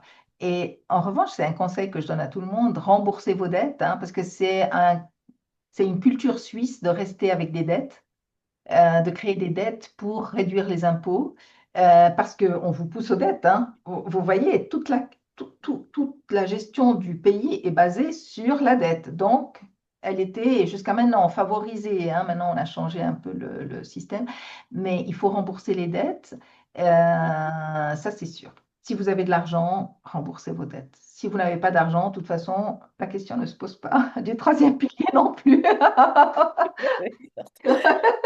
Mais Euh, si vous avez, mais même le deuxième pilier, vous savez, les gens aujourd'hui qui veulent acheter quelque chose, ça prend énormément de temps pour libérer le deuxième pilier. Hein. L'argent n'est plus si accessible, hein, vous voyez. Hein. alors oui, et puis moi ce qui me choque, c'est qu'on doit expliquer maintenant, une fois qu'on a mis son argent à la banque, même simple compte, tout ce qu'il y a plus standard, à partir d'une certaine somme d'argent, on doit expliquer pourquoi on veut retirer cet argent alors que c'est le nôtre. C'est C'est complètement ça, délirant. c'est ça. Donc, moi, je me bats avec eux, mais bon, ils me connaissent, donc il y en a qui ont renoncé à se battre. Je parle de banque. Mais l'autre jour, je suis venue pour payer une grosse facture. Je me suis dit, parce que je ne travaille pas avec Internet, hein, donc le e-banking. Alors, je suis allée au guichet, enfin, chez un conseiller. Alors, ça dépend quelle banque, hein. Mais bon, je ne vous dirai pas où j'étais, Non, mais vous pouvez garder ça oui. comme Mais secret. alors, je voulais payer et puis il m'a dit, alors je vais vous compter 25 francs. 25 francs pour me payer une facture. J'ai dit, mais attendez, on parle de quoi? Il m'a dit, vous savez, sinon vous avez intérêt à aller retirer votre argent au guichet donc de sa banque, hein, et puis d'aller payer à la poste. Je vous assure, c'est lui Mais, qui m'a dit. Alors c'est attendez, je suis absurde. allée au guichet et puis je dis, voilà, j'avais encore ma facture avec moi, etc. Et puis la personne qui est au guichet me donne, et pendant qu'elle compte, elle me dit, au fait, pourquoi faire? Vous voulez cet argent? Ouais. Bon, en Mais l'occurrence, je me prends pas toujours la tête, hein, donc j'ai répondu, je suis en train de payer une facture, etc. assez grosse. ouais. Et, euh, et puis je vais aller la payer à la poste. Ah bon, d'accord. Mais ils veulent tout savoir. Mhm. L'autre Si jour, on vous s'est aviez fait répondu, arrêter. ça vous regarde pas, est-ce qu'on vous aurait bloqué l'argent, à votre avis? Pardon, c'est quoi? Si vous Ah, aviez répondu, ça vous regarde pas. je ne pense pas. On n'est quand même pas au niveau des contrôleurs aériens. Je pense pas que ça va être comme ça, qu'elle va me bloquer. Elle était en train de préparer, elle était en train de le donner. D'accord. Mais je pense que vous avez probablement, je ne sais pas s'ils ont un système pour juger les clients. Donc là, je pense que ça va faire un mauvais Vous point perdez un point dans votre crédit social. rouge. Oui. Non, mais il faut savoir les gérer. Moi, je vous dis, cette banque, j'ai eu des difficultés avec elle. Je voulais rembourser un crédit après avoir vendu ma maison. Ils ne voulaient pas. C'était dur. J'ai dit, mais je suis prête à payer les pénalités. Non, non, pas question, etc. Donc, c'est une banque qui est compliquée, mais vous avez d'autres qui sont un peu mieux. Mais de manière générale, la banque n'est plus au service du petit client. Hein. Ah oui, alors ça, c'est assez clair, hein, ça, Ouais, et puis, vous savez, à leur décharge, ils sont soumis à des contrôles et des contraintes et des surveillances. Franchement, hein, ils sont vraiment à plaindre, hein. Ils ne le font pas pour vous embêter, ils le font parce qu'ils sont obligés de le faire. Mm. Et le gars, vous venez au guichet, il vous connaît déjà, il vous a vu, et bonjour Madame Eld et tout. Et puis après, bah, il faut quand même lui donner votre carte d'identité. Mm. Il connaît mes livres, il sait tout. Et ils sont d'accord avec moi en général. Mais il faut quand même donner ma carte d'identité. Et Donc, ce sont la- des procédures. des procédures, tout à fait. Et ils peuvent pas faire autrement. Mm. Surtout Donc, en Suisse, hein, où les ça, procédures, c'est c'est en une seconde Suisse. religion. Ouais, ça, c'est en Suisse. Donc, on s'est fait arrêter l'autre jour à 6 heures du matin. On roulait tranquillement, voilà, à 6 heures du matin, parce qu'il y a moins de trafic, hein, le matin. Et puis, on s'est arrêté, donc gentiment, on donne des papiers et tout. Puis, il y a un des flics qui dit, mais pourquoi? Vous allez où comme ça? Mais ah oui, ah ouais. Donc, il y a le banquier d'un côté qui vous dit ce que vous allez faire avec votre argent, et puis d'autre côté, vous avez le flic qui vous dit, gentiment, mais quand même, la question, elle est quand même Intrusive, importante. Vous absolument. allez où? Euh, et puis après, vous avez un sentiment de culpabilité ou de... Vous voyez ce que je veux dire? Mm. Oui, tout à fait, vous vous sentez obligé de répondre parce que vous allez quand même pas ne pas répondre Mais vous à... faites quoi? Moi, j'ai dit, en plus, si ça avait été moi qui étais au volant, avec une voiture de flic à 6 heures du matin, vous savez, il y a plein de faux flics, hein. Moi, je ne me serais pas arrêtée, hein. Je ne pense pas que je me serais arrêtée. Ou alors, je les aurais embarqués vers un endroit ouvert, une Mm. station d'essence, parce qu'on ne sait pas, hein, qui sont ces gens, a Mm. Oui, priori. c'est vrai, en plus. Donc là, ça aurait été pire, hein, mon histoire. Mais bon. Donc, on est quand même, on doit s'adapter à un monde qui bouge, qui n'est plus un monde comme on a connu, et qui va changer encore énormément, hein. Et quel est le rôle de la crise Covid là-dedans? Alors, si vous avez fait attention, parce que je sais que vous avez lu Coup d'État planétaire, hein, Mm. vous avez dit, et j'avais mis dedans que je l'ai fait avant la crise Covid, hein, Mm. et j'avais mis dedans qu'il y aurait une réduction de la mobilité. Je ne sais pas si vous avez fait attention. Oui, oui, alors oui. C'était dedans. Bon, alors, je n'ai pas fait un chapitre dessus, mais c'était une conclusion logique, hein. Je ne savais Mhm. pas qu'il y avait les virus. Je ne connaissais pas les virus encore, hein. Donc, la crise Covid, donc moi, je m'attendais à ce que le système s'arrête de fonctionner. D'accord. Et Pendant la d'ailleurs, crise ça Covid? peut... Pardon? Pendant la crise Covid ou pendant Non, l'écriture non, du... avant. Ah oui, Avant, d'accord, ok. Oui, avant, je m'attendais. C'est-à-dire, je m'attends à ce que le système s'arrête, l'ancien fonctionnement, pour mettre en place le nouveau, pour annoncer, finaliser le nouveau. Alors, au début, je trouvais que c'était un peu tôt parce que je l'aurais attendu autour de 2025, 2027, un truc comme ça, hein. Donc là, 2020, c'était un peu tôt pour moi. Puis après, quand ça insistait, puis qu'il y a eu le confinement, alors là, je me suis dit, il y a quand même quelque chose. on y est. La crise Covid a eu des vertus, comprenez, hein. Moi, je suis un peu ironique parfois. On a fait travailler les gens à distance. Ils ont testé leur système de faire fonctionner les gens à distance avec les systèmes Zoom et Teams et je ne sais pas quoi, hein. Donc, et là, ils ont gagné énormément d'avance, ils ont fait de l'avance parce que tant que vous le faites au coup par coup, c'est une chose, mais quand vous arrivez à faire fonctionner sur des millions et des millions et des millions de foyers, d'entreprises, de je ne sais pas quoi, et que ça marche, c'est quand même un test intéressant. Donc il y a eu ce test pour moi qui était très important. Il y a eu un bond dans l'utilisation du télétravail et qui a plu aux gens, hein. Il y a Hmm. beaucoup de gens qui ont aimé, hein, Ça dépend lesquels, disons que ceux qui étaient privilégiés, qui avaient les moyens de rester de chez eux sortir. sans trop Oui, de confort, qui avait enfin, un jardin. Oui, oui, bien sûr. oui. Donc, Mais de nouveau, c'est un système qui n'est pas fait pour les pauvres, hein, donc le nouveau monde. Hein, donc, Mm. parce que j'ai appris des choses en Thaïlande, par exemple, c'était terrifiant, hein, comment ils se sont comportés avec la population. Donc, ça a eu la vertu de faire un bond énorme pour passer du présentiel, comme on dit maintenant, hein, donc de se déplacer pour aller dans son bureau, au fait de travailler à distance avec le télétravail.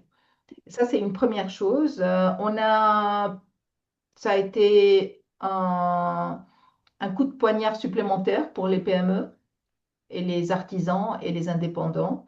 Il y en a qui se sont plus relevés. Ces gens-là n'ont plus de place, hein, dans le nouveau système, hein, donc il faut bien comprendre, hein. Je vous ai relevé quelque chose que de Mark Carney, c'est le Premier ministre canadien qui était l'ancien gouverneur de la Banque centrale du Canada et de Grande-Bretagne, hein, donc c'est une tête, hein, dans le domaine. Il a dit, nous devons finalement parvenir à un point où chaque décision financière prend en compte le changement climatique. Vous comprenez ce qu'il dit? C'est vraiment, voilà, il s'agit en réalité de soutenir les entreprises qui font partie de la solution et de retirer des capitaux à celles qui font partie du problème. Donc, vous comprenez que toute entreprise qui n'est pas intégrée dans la machine, que j'ai appelée la cyberbabel, hein, donc la babel numérique, elle n'aura pas de place. La liberté d'entreprendre, c'est quelque chose qui va gentiment. D'ailleurs, je vais vous dire, les banquiers, ils ne prêtent plus tellement, hein, ils ne renouvellent pas forcément les crédits commerciaux aussi facilement que ça. Ah bon? Il y a beaucoup qui ont des difficultés à renouveler leur crédit commercial, à transmettre à un autre. Vous voyez, Et par pourtant, ce exemple, serait dans leur intérêt si on vous suivait, si on a suivi le non, parce qu'ils gagnent beaucoup d'argent en plaçant leur argent sur le marché international, notamment via la Banque nationale. Mm. Euh, donc, ça rapporte plus, ils sont entre eux, leur argent, voilà, ils sont dans la corporation. Et le commerçant d'à côté, ben, selon ce que dit ce monsieur, peut faire partie. En tout cas, les agriculteurs sont dans le viseur, ça c'est sûr. Et quand vous regardez, vous voyez les lacs de Neuchâtel, de Lausanne, de lac Léman. Les cormorans qui viennent, hein, je ne sais pas si vous avez fait attention, mais le cormoran n'est pas un animal, de Lacus. qui est naturellement, qui s'est développé comme ça, dans cette région. Donc, il est venu, on ne sait pas comment, il est arrivé, mais il est arrivé en masse, hein. Et les perches, par exemple, elles sont mangées goulûment par ces cormorans, hein. Ah bon, je savais pas. Et on ne peut rien faire. Les pêcheurs, sont limités dans leur, capacité à se défendre contre, ces prédateurs. Et vous, après, vous mangez, c'est extraordinaire, vous mangez des filets de perche. Alors, il y a quelques années, la Russie était pointée du doigt, il y avait un embargo sur le pétrole, mais on mangeait des filets de perche, russes. Mais non. Mais oui, je vous assure. Moi, j'ai mangé des. Enfin, j'ai pas mangé, je les mange pas. Mais, on m'a proposé des filets de perche russes. J'ai dit, mais alors, le pétrole, on peut pas, mais les filets. Après, ça paraissait tellement gros parce que j'ai écrit dessus. Je sais pas, mais d'un coup, c'est estonien. Alors, on a des filets de perche d'Estonie. Je sais pas si ça leur est naturel d'avoir des perches chez eux, mais nous, on mange. Enfin, ceux qui veulent les filets de perche, c'est estonien. Ça peut être, je pense, polonais, peut-être. Mais en Mm. tout cas, de manger des perches suisses, ça devient quelque chose de très rare, hein, de très. Hein. Pourquoi? Parce que vous avez les cormorans qui mangent les poissons de nos lacs. Mm. C'est- c'est- Et là, c'est pas comme avec le loup, on peut pas les descendre. Heureusement d'ailleurs. Alors, le loup, vous ne pouvez pas le descendre non plus, hein, Ouais, ils se viennent pas trop, j'ai l'impression, là. Un je ne sais veau pas, balai. mais je sais pas, mais de temps en temps, il y a des autorisations. Ouais. Mais c'est vrai qu'il y a eu quand même beaucoup de troupeaux qui ont disparu avec le loup, hein, qui ont été attaqués quand même, hein. Mm. En tout cas, de ce qu'on comprend, tout ce qui est agriculture, tout ça, on sent bien qu'ils ne font pas partie de l'avenir de la société. En revanche, ça laisse la place à l'industrie alimentaire, le food tech, voilà. Oui, bah justement, ça me permet d'enchaîner sur une question qui m'a été inspirée aussi par la lecture de votre livre. Vous citez l'exemple du Kenya au sujet du rôle croissant de la grande distribution. En Suisse, nous avons un duopole qui fait la loi, y compris au Parlement. Qu'est-ce que cela vous inspire? Alors, la, on a une chaîne de production, d'approvisionnement, vous voyez, jusqu'à la distribution, hein. Tout a été concentré. Tout est concentré. Il y a très, très peu d'intervenants tout le long des chaînes d'approvisionnement. Et au bout du processus, vous avez cette distribution. Et il faut dire que Coop et Migros, vous parlez de duopole, c'est-à-dire ça sous-entend deux entités vraiment différentes qui éventuellement se font la guerre commerciale, etc. Moi, je vous ai retrouvé une photo, je peux vous la donner si vous voulez la mettre à vos lecteurs. C'est à Chailly, hein, à la Sala. À la Sala, bien sûr, il y a la Migros et la Coop à côté, oui, c'est vrai. Les deux labels sont collés l'un à l'autre. Donc, on Et parle de puis, quoi? quand il y a des produits chez l'un et il n'y a pas chez l'autre, je veux dire, Ouais. d'accord, oui, d'accord. Donc, vous Ah, voulez dire en gros que c'est pas deux entités séparées, quoi. enfin, moi, j'ai pas l'impression de voir des entités séparées. Les produits peuvent différer, mais la logique, il y a une logique qui est derrière. Saviez-vous que Coop et Migros appartiennent au classement des 500 plus grandes entreprises dans le monde? Et ce Ok. n'est pas grâce au marché suisse, hein. Ils se sont diversifiés à l'étranger. Ça vaut la peine de creuser, hein. Vous pouvez les Ah, voir dans le classement général. D'ailleurs, ça devrait être normalement dans l'un ou l'autre de mes livres, hein. Elles sont gérées comme des entreprises globales. Elles ne sont pas gérées comme des entreprises locales, hein. Maintenant, ce qui est très important, c'est que ces entreprises, euh, on se plaignait beaucoup. De nouveau, vous êtes jeune, hein, je ne sais pas si vous n'avez probablement pas connu les misères des producteurs suisses, hein, de proximité qui se plaignaient de la manière dont ils étaient traités par ces deux entités. Mais aujourd'hui, il faut constater que ces entreprises diffusent la nourriture dont on ne veut pas, hein. Donc, ils ont les produits. Je ne dis pas que ils présentent les produits, genre les insectes, vous voyez, tous ces produits, vegan, oui. la viande synthétique. euh, Pas seulement ça, donc il y a la viande synthétique, il y a ça, mais il y a aussi il y a un produit qui s'appelle Apil, hein, qui crée vraiment un grand scandale, qui permet de retarder le vieillissement des fruits et légumes, hein. Donc on met c'est une espèce de film, hein, qu'on spraye sur l'aliment, hein, pour l'empêcher de vieillir. Je vous donnerai les références si ça vous intéresse, hein. Oui, volontiers. Comme ça, je les mettrai dans la C'est transcription. très important pour vos lecteurs, pour le Mm. consommateur, parce qu'on ne fait pas attention, on leur fait vraiment confiance, et moi aussi d'ailleurs, j'appartiens à cette génération qui était sociétaire d'ailleurs de ces entités. Mais les choses ont probablement changé et il faut être vigilant par rapport à ce qu'on consomme et ce qu'on achète. Après, si on a envie de manger ça, il n'y a pas de problème, hein.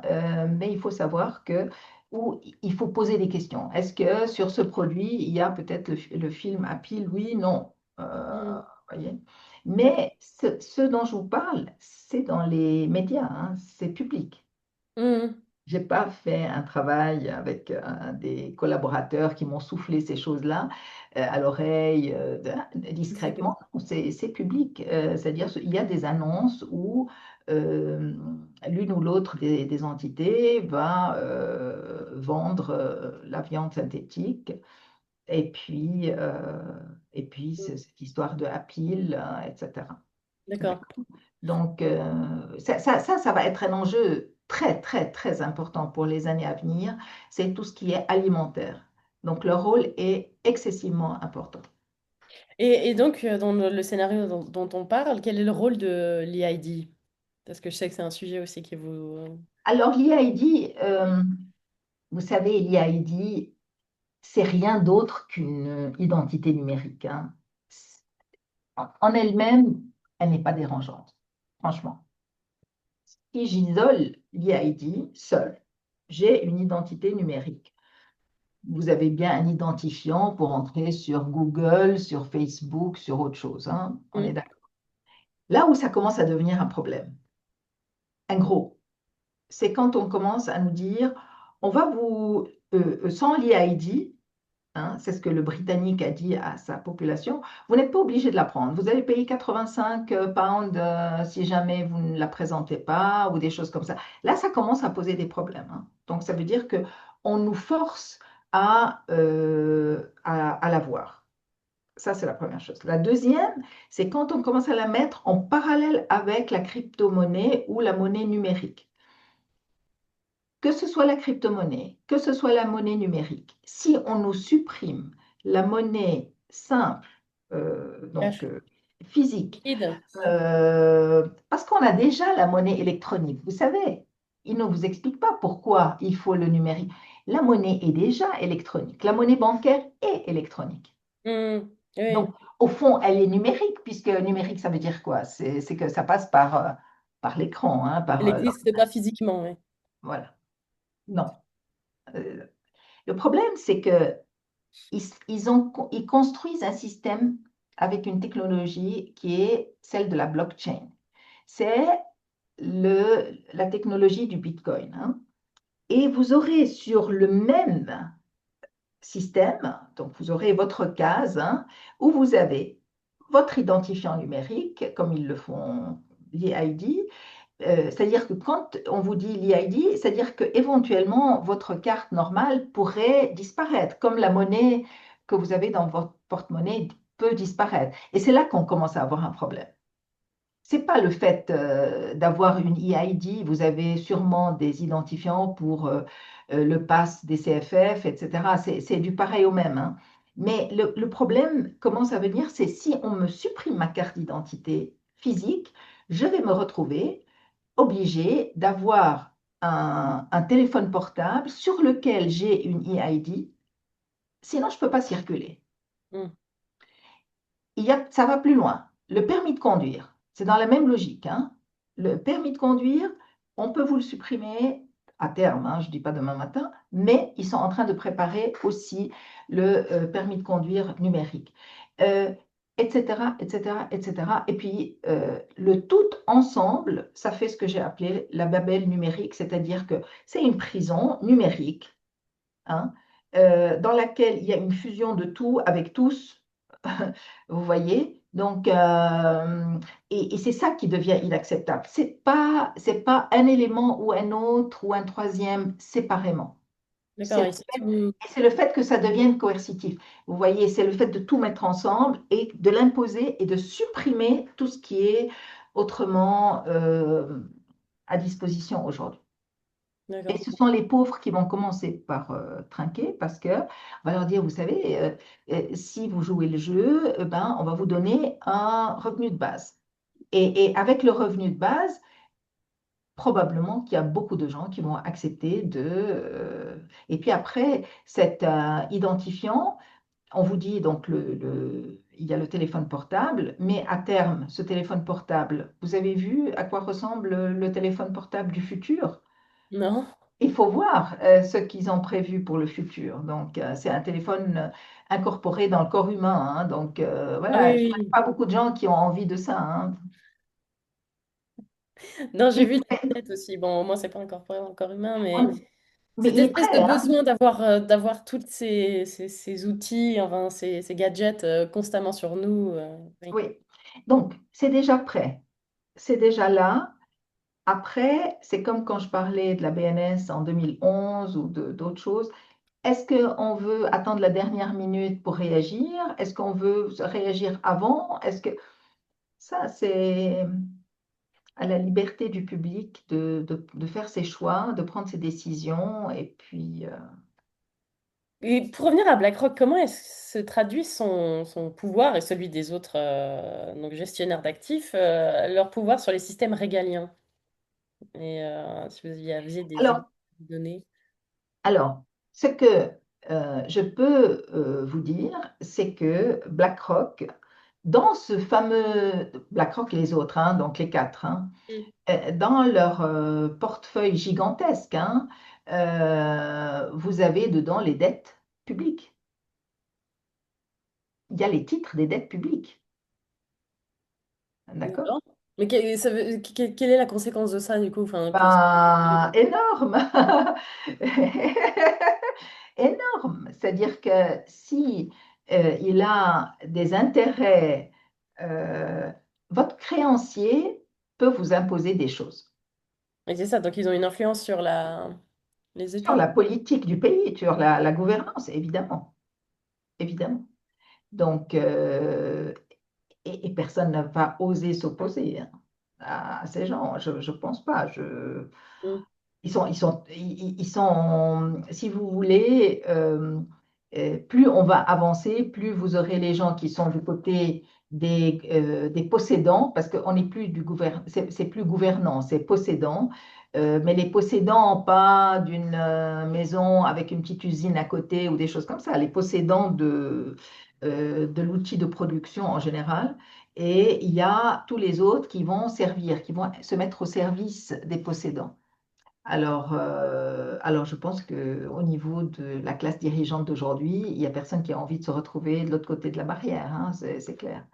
Euh, donc, leur pouvoir est réel au niveau de la gestion au niveau de la stratégie d'une nation. Et pourquoi la Suisse, alors ça, c'est aussi quelque chose que j'avais noté Pourquoi la mission de la Suisse auprès de l'UE est-elle inscrite au registre du commerce Ça, je belge? ne sais pas, hein. Ça, moi, je ne sais pas, j'ai découvert. Je l'avais publié déjà en son temps dans le temps et ça n'avait fait réagir personne. J'avais même donné le numéro de l'identifiant, justement. Et ils n'ont pas, personne n'a réagi. Y compris Euh, les journalistes, du coup? hein? Y compris les journalistes, du coup? Ouais. Donc, si vous voulez, cette mission, elle a été créée au lendemain du refus du 6 décembre 92 de l'adhésion à l'espace économique européen. Et ça s'est fait en janvier-février. Est-ce que ça permet de zapper quelque chose au niveau des décisions, au niveau des centres de décision de Berne? Moi, je ne sais pas, hein. Il faudrait poser la question une fois, hein. Mm. Mais il n'y a personne qui répond, hein. Personne ne sait, vous voyez. Donc, voilà. Il y a aussi, alors, ce que j'avais découvert il y a quelques années, c'est plus récemment, je ne sais plus quand, c'est la Suisse elle-même. C'est-à-dire, moi, j'invite tout le monde à aller voir dans ce registre du commerce belge. Je donne volontiers le lien. Il y a des ambassades, il y a l'ambassade de mémoire, hein, je ne vais pas dire parce que c'était de mémoire, donc je ne veux pas me risquer, mais des ambassades de pays qu'on ne soupçonnerait jamais de s'être inscrites là-dedans. C'était dans les années 80 déjà. Donc il y a beaucoup d'ambassades de pays. Il y a la Commission européenne qui est là-dedans aussi, donc de Madame von der Leyen. Donc c'est un monde. Alors moi ce que je peux vous dire, c'est que le nouveau monde est un monde de corporate. C'est eux qui auront la gestion, la gouvernance de la machine, de la fameuse machine cybernétique. Tout a été fait, donc le système de valeur ajoutée dans la comptabilité nationale, etc. Tout ça, c'est du corporate, hein. Tout ça, c'est un truc d'entreprise multinationale. Voilà. Donc, après, le reste, Euh, pour citer, enfin, s'intéresser un peu au problème de la France, qui est dans un sale état, là, en ce moment, surtout oui, économiquement avec sa dette. On constate d'ailleurs que la dette appelle la dette, euh, oui. puisque la note baisse, etc. Comment est-ce que, alors, vous ne faites pas de prédiction, je sais, mais est-ce que vous avez un avis sur cette situation? Qu'est-ce qui va se passer? La France va se retrouver dans l'état de la Grèce et anciennement de la Grèce et puis de l'Italie. Et On même voit pas trop comment on peut s'en sortir, là, disons. Et même si c'était le cas, je veux dire, ce ne serait pas quelque chose d'exceptionnel. Ça fait des années qu'on vit avec des États qui coulent et qui croulent sous des dettes, et à commencer par les États-Unis, hein, qui sont pires que la France. Donc, la dette appelle la dette parce qu'ils sont en train de liquider notre système. Ils sont en train de liquider notre système économique, ils sont en train de liquider notre système monétaire. Quand on a appris aux gens que oui, c'était bien d'affaiblir la monnaie, le franc suisse, etc., c'est une hérésie, hein, je veux dire, on n'affaiblit pas sa monnaie volontairement. Quand on vous dit oui, c'est pour favoriser l'exportation, de nouveau, autre hérésie, parce que ces grands groupes étaient déjà préparés, ils s'étaient déjà délocalisés. Donc, quand ils produisent en profitant des autres États et de la monnaie d'autres États. Donc, on a surtout pénalisé l'importation, les prix à la consommation, donc pour les importateurs, pour les locaux, etc. Donc, on est dans un système de bradage général.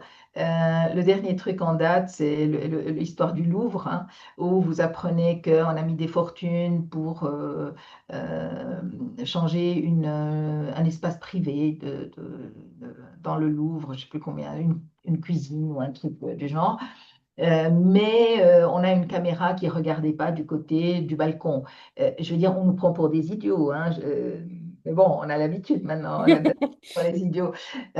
Donc, l'argent ne va pas là où il devrait aller. Et j'avais sorti un article d'ailleurs là-dessus durant le Covid. J'avais dit l'argent coule à flot, mais pas en direction du grand public ou des petits acteurs, mais des grands acteurs. Alors là, l'argent, ils sont dans une euphorie permanente. Et puis chaque fois, on croit qu'ils ont atteint le septième ciel, mais non, ils sont Oui, la France est un excellent exemple de ça. Alors, il y a plein d'argent, plein, pour aller payer pour les Ukrainiens, pour les je sais pas quoi. Ils ont de l'argent. Mais c'est bizarre, hein. On trouve de l'argent pour ça, mais on ne trouve pas d'argent pour relancer l'économie ou dynamiser les petits producteurs. On sait en économie, on sait que la richesse d'un pays, c'est son tissu de PME et d'indépendants et d'artisans. C'est la richesse, elle est là, hein. On les tue. Ces gens-là, on les tue et c'est pas d'hier, hein. Ça fait un moment, depuis que je m'intéresse à tout ça, depuis les années 2011-12, tout est fait pour tuer les petits, hein. Donc, donc forcément, ces gens-là, à un moment donné, ils coulent, hein. Et ces gens-là étaient des gens qui donnaient du travail autour d'eux. Après, alors moi, comme je vous ai dit, hein, moi, je ne veux pas trop parler de souverainisme ou de quoi que ce soit de ce style-là, mais le mouvement migratoire, ça, on doit quand même pouvoir en parler. Le mouvement migratoire de gens qui sont dans le besoin, qui sont totalement démunis et qui viennent sans rien avoir avec eux, et qui comptent sur la population, sur la structure locale pour les soutenir, forcément que ça affaiblit le pays. C'est une obligation. Je veux dire, moi, je ne fais absolument pas de distinction culturelle, etc., hein. Mon historique plaide pour moi. Mais je veux dire, je parle purement de faits tangibles. Les flux migratoires importants qui viennent se rajouter à des populations locales, et alors qu'il n'y a rien, déjà l'infrastructure, elle ne supporte pas, hein, l'infrastructure existante. Si vous avez, prenez la Suisse, hein, vous avez une infrastructure pour 6 millions de personnes, demain vous avez 9 millions de personnes, l'infrastructure va sauter, certainement. C'est obligatoire. Donc, alors, il faut remettre beaucoup d'argent pour redéployer l'infrastructure. Est-ce qu'on le veut? On ne le veut pas. Ça, c'est une autre question. Est-ce qu'on a les moyens de le faire? On n'a pas à voir. D'accord? Mm. Donc, manifestement, la France a dépassé, semble, je ne sais pas, je n'ai pas étudié le dossier, semble avoir dépassé son seuil de rupture. Euh, mais moi, ce qui me frappe, c'est pas tellement la rupture au niveau financier, mais c'est plus une rupture au niveau plutôt de l'humain, de la société. euh, voilà. C'est là qu'il y a la plus grande inconnue. Mais je doute que la dette publique dérange les gouvernants. Je pense pas. D'accord. Je pense pas que ça fasse partie des grands soucis. Parce que de l'argent, il y en a encore, puisqu'on a dit l'argent, en fait, le marché financier, il donne l'argent, les créanciers dont on a parlé, ils donnent l'argent à qui ils veulent bien le donner. Mm. Et aussi longtemps qu'ils vous donnent, vous n'êtes pas en faillite. Donc, il n'y a pas de souci. Alors, il y a de l'argent pour donner à des entités, voilà, pour le monsieur, là, le, ben, je l'appelle le coupeur de tête, pardon, le type là de Syrie, le nouveau qui est arrivé là, qui Ah, est l'ancien Nosra, etc. Donc lui, on va lui donner de l'argent.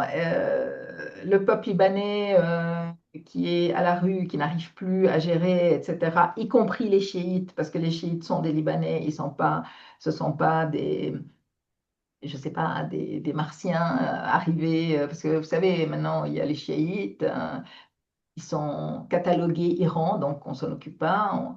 Ça va pas, hein. Donc, où on a envie de faire, de respecter l'humain et d'amener l'ensemble des populations à se développer, où on choisit ses et partenaires. d'ailleurs, vous êtes de quelle origine, vous? Votre nom vient de quelle origine? C'est compliqué, mes origines, vous savez, c'est très compliqué. Vous n'êtes pas obligé Alors, de répondre si vous... je les connais même pas complètement en plus, hein. Moi, j'ai des origines, comme vous savez, peut-être ou pas. Bon, officiellement, je suis libanaise et égyptienne. D'accord. J'ai un passeport égyptien, enfin pas renouvelé, mais j'ai un passeport libanais pas renouvelé non plus. Je suis née en Égypte, mais je ne suis pas égyptienne. Et j'ai une arrière-grand-mère qui est gréco-éthiopienne. C'est très compliqué, je vous ai dit, hein. Donc, ma mère est née Et, au Soudan. et Held, c'est votre nom de mariage, peut-être? Oui. Ah, d'accord. Alors, ça, c'est du pur suisse-allemand, Oui, je me béton. disais. Il n'y a pas de. Je ne vais pas aller plus loin, mais C'est moins exotique. mettez les cheveux dans la soupe, hein. Alors, eux, c'est des pures races, hein, là. D'accord. Voilà. Donc, non, c'est un grand mélange chez nous. Et puis, on a toujours vécu comme ça. Et puis, et pour moi, la liberté, si je me bats, c'est pas pour des idéaux autres que pour la liberté, pour la mienne, pour celle des autres. Toujours avec cette notion de sacralité de l'humain, de la vie sur Terre. Mm.